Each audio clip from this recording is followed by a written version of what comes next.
목사입니다.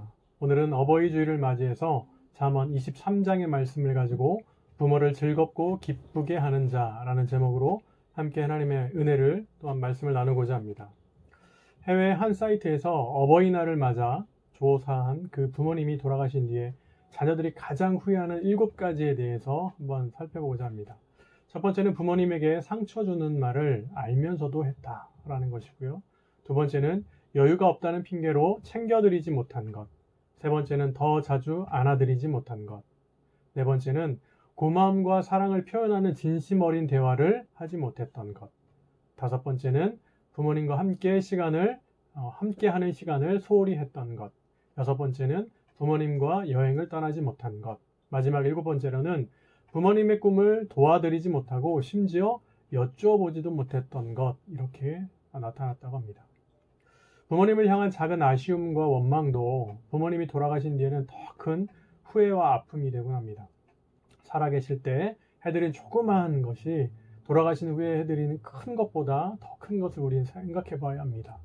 자신을 위해 많은 것을 희생하신, 그리고 지금도 희생하고 계신 부모님께 우리가 마음으로 행동으로 한 발자국 더 다가가는 것이 바로 하나님의 말씀을 따라 부모님을 섬기는 일이며 또한 우리 자신을 위한 일이기도 합니다.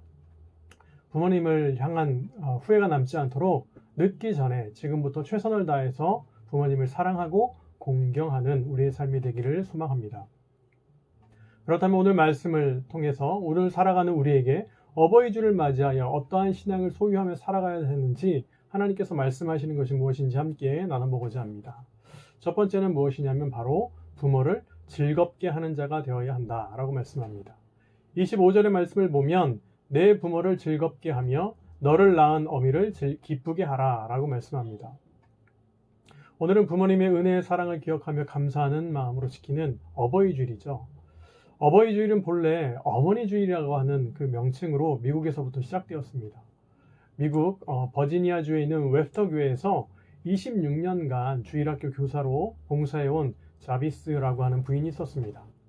훌륭한 주일학교 교사였던 그녀가 나이가 들어 세상을 떠나게 되었는데 그녀의 가르침을 잊지 못한 제자들이 선생님을 기념하기 위한 추도식을 이렇게 갖게 되었습니다. 그 추도식에서 자비스의 부인의 딸이었던 안나가 어머니에 대해서 이렇게 이야기를 했습니다. 어머니는 항상 주일학교 학생들에게 제5계명인 내 부모를 공경하라 라는 그 성경 말씀과 함께 위대한 사랑을 구체적으로 실천할 수 있는 방법을 늘 생각해보라 라고 했던 것입니다. 이렇게 말한 후 안나는 카네이션 꽃을 추도식 재단에 바쳤습니다. 그것을 본 많은 사람들은 자비스 부인의 가르침을 기억하고 실천하는 그 안나의 모습에 크게 감동하여서 이 날을 어머니의 날로 기리는 그렇게 정하고 지켰습니다. 이를 계기로 다른 지역으로 이렇게 퍼져나갔습니다. 그 후 어머니 주일은 아버지의 역할 또한 중요함이 강조되면서 그 명칭이 어버이 주일로 바뀌어서 현재에 이르기까지 되었습니다.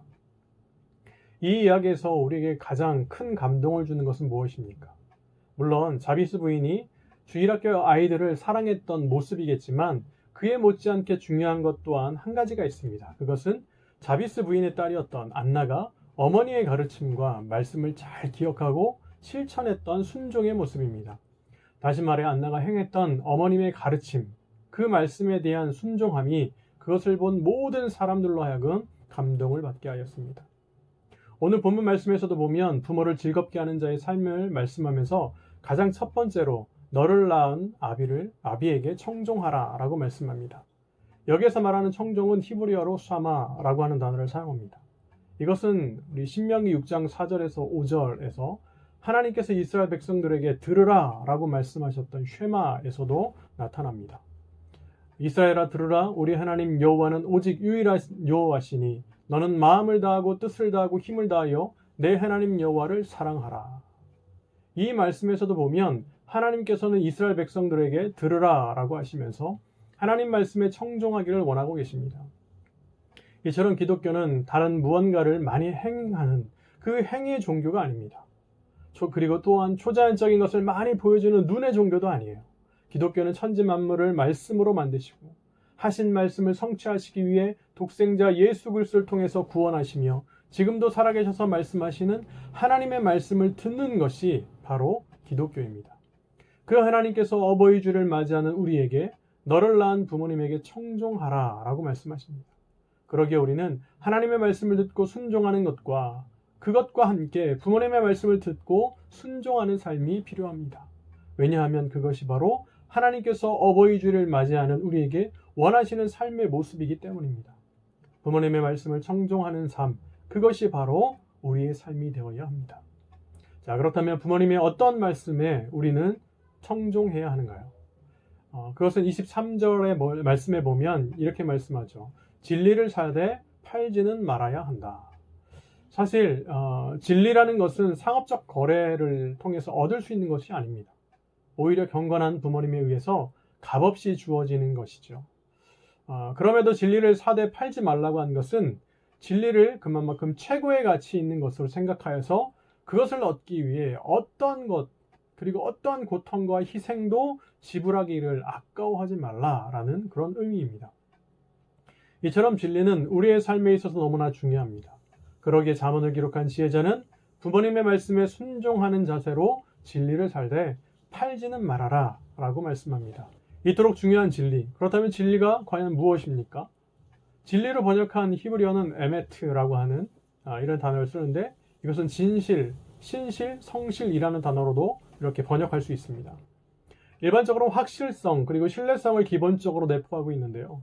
진리는 하나님의 품성의 한 특징입니다. 결국 인간들이요, 이 진리를 통해 자신의 구세주로 하나님을 알고 또 하나님을 믿어서 구원받으며 섬기는 그런 수단이 되고 있습니다. 결국 진리는 인간의 구원과 하나님의 자녀로서의 삶에서 드러나는 하나님의 속성이기에 은혜로 주시는 하나님의 평안입니다. 그러기에 진리는 하나님으로부터 나오는 것이며 하나님 밖에서는 결코 있을 수가 없습니다. 오늘 본문 말씀은 이 진리를 잃어버리지 않는 것이 바로 부모님의 말씀에 청종하는 자세라고 우리에게 말씀합니다. 그러기에 우리는 이 진리 되신 하나님을 잃어버리지 않도록 날마다 늘 깨어서 있어야 합니다.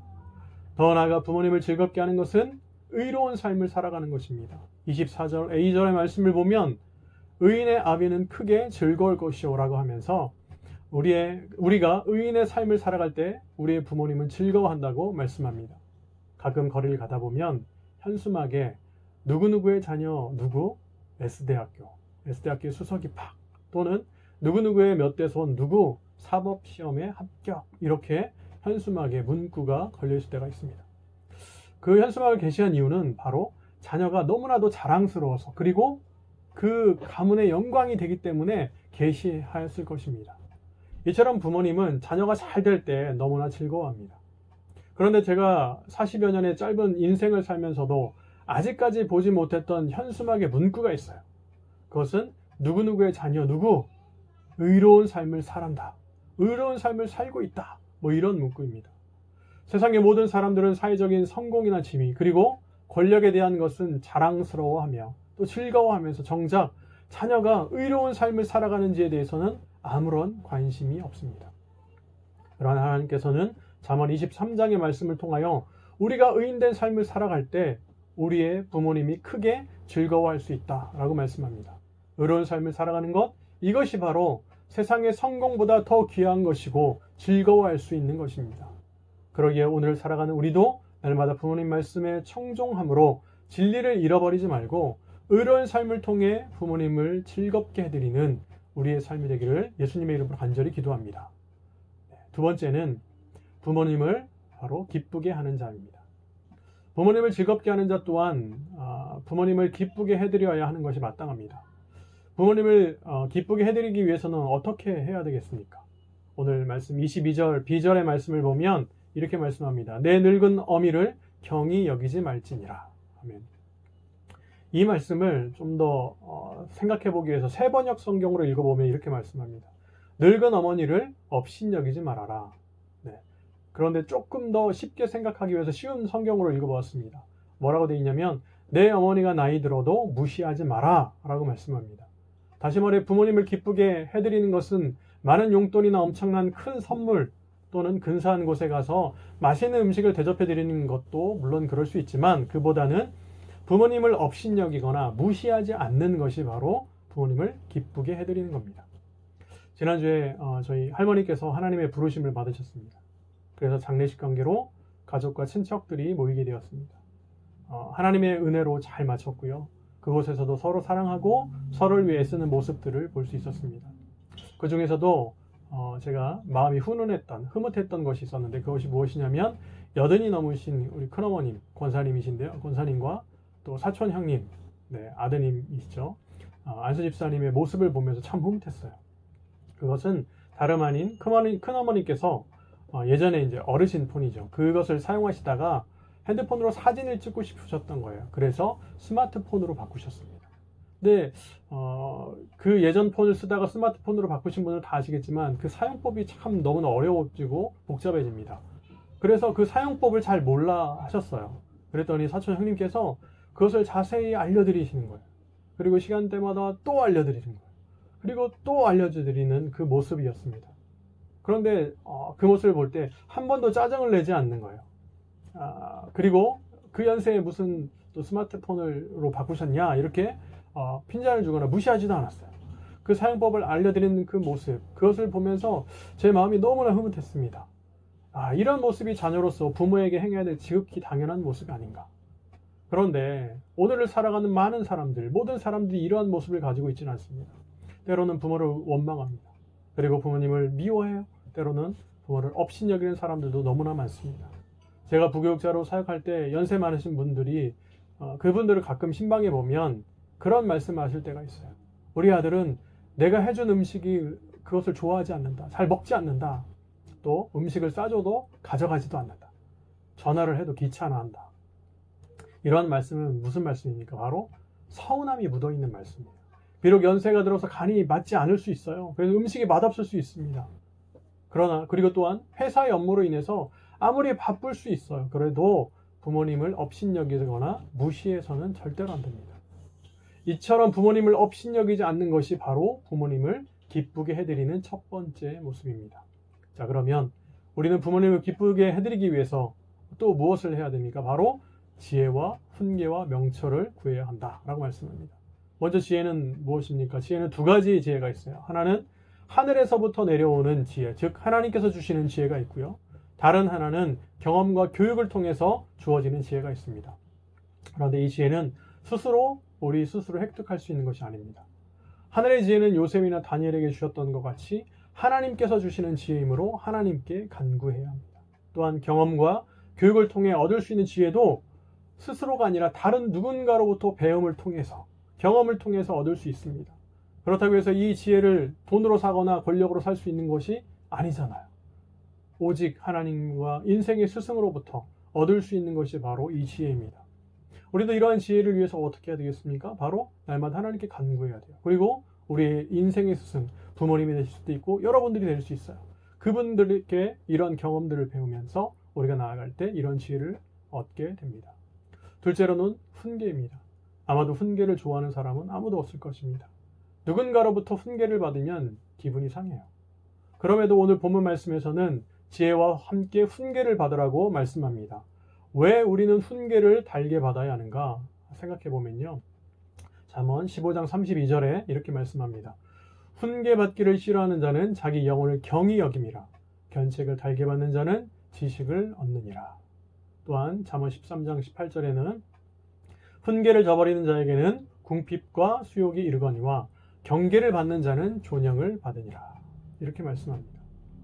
이 말씀에 따라 생각해 보면 결국 훈계는 우리에게 지식을 줍니다. 그리고 존귀와 영광을 받게 해준다라고 말씀합니다. 그러기에 우리는 부모님으로부터 그리고 인생의 스승으로부터 훈계를 받아 올바른 생명의 길로 나아가야 합니다. 셋째로는 명철입니다. 명철은 바로 이해, 깨달음, 그리고 이해력 이런 것으로 번역할 수 있습니다. 그런데 명철이라는 것은 단순히 지식을 수집하는 것이 아니에요. 그것을 수집한 것을 어떻게 해요? 얻은 것을 잘 사용하는 것을 의미합니다. 그러기에 명철은 판단력이나 통찰력이라고도 할 수 있습니다. 그런데 이 또한 하나님께서 주시는 선물인 것을 우리는 알아야 합니다. 원래 통찰력은요, 전적으로 하나님의 것입니다. 우리는 하나님에 대한 경외와 공평, 그리고 공의, 그리고 하나님의 말씀을 지키고자 하는 마음이 있을 때 명철을 우리에게 선물로 주십니다. 더 나아가 하나님의 선물인 명철은요, 우리 스스로 그 이해력을 소유하기 위해 지속적으로 어떻게 해야 되냐면 날마다 노력은 해야 돼요. 하나님께 기도하면서 주신 것을 통해 우리가 날마다 노력해 나갈 때 하나님 우리에게 명철을 허락하여 주십니다. 오늘은 부모님의 사랑과 은혜에 감사하며 예배하는 어버이 주일입니다. 우리 부모님들은 다른 무엇보다 자녀들이 잘 되기를 소망하고 계십니다. 그러므로 우리가 이 어버이 주일을 맞이해서 다시 한번 결단할 것은 우리는 잠언 23장의 말씀에서와 같이 부모님의 말씀에 청종하고 진리 되신 하나님 안에서 의로운 삶을 살아가야 합니다. 그렇게 살 때 우리 부모님들은 즐거워하십니다. 그리고 또한 부모님을 경히 여기지 않는 삶을 살아야 합니다. 정말 무시하거나 그런 것이 아니라 부모님을 사랑하고 존경해야 되고요. 더 나아가 지혜와 훈계와 명철을 통해서 부모님을 기쁘시게 해드리는 그런 삶을 살아가야 합니다.